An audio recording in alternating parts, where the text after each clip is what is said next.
En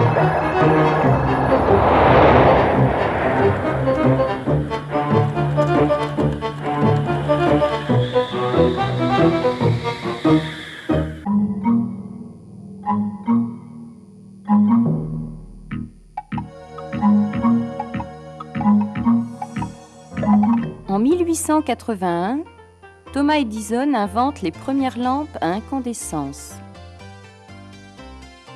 Le filament était en carbone et donnait peu de lumière.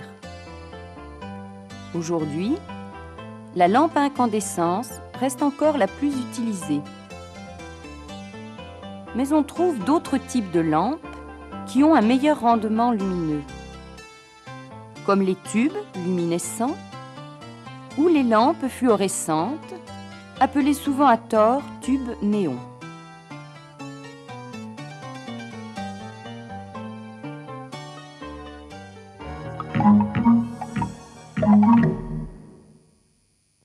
Le tube fluorescent est rempli d'un gaz, de la vapeur de mercure. Sur le support du tube, une bobine et un starter. Ils vont déclencher dans le tube une surtension brutale. Un courant électrique circule dans la vapeur de mercure et le tube émet des ondes ultraviolettes très peu visibles. Une poudre fluorescente, déposée sur la paroi interne du tube, convertit ces ondes en lumière visible.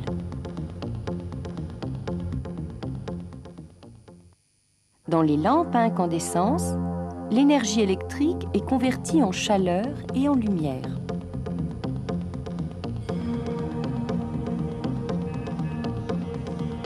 Le filament torsadé est en tungstène.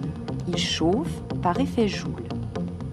À faible température, il émet des infrarouges peu visibles. Mais plus sa température augmente, plus il émet de rayonnement visible. Au contact de l'oxygène de l'air, le filament se consume.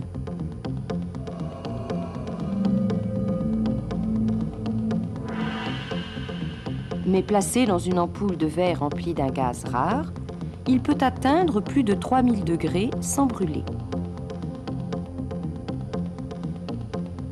Les lampes halogènes sont des lampes à incandescence, dont l'ampoule en quartz est remplie de vapeur d'iode. La température du filament est encore plus élevée et le rendu des couleurs encore meilleur.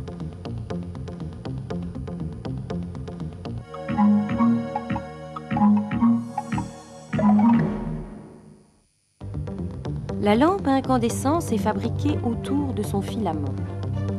Ce filament est monté sur un support, le quezeau. L'ampoule de verre est mise en place. Il faut alors faire le vide dans cette ampoule avant d'y injecter un gaz, comme le krypton, ou un mélange d'azote et d'argon. L'ampoule est scellée.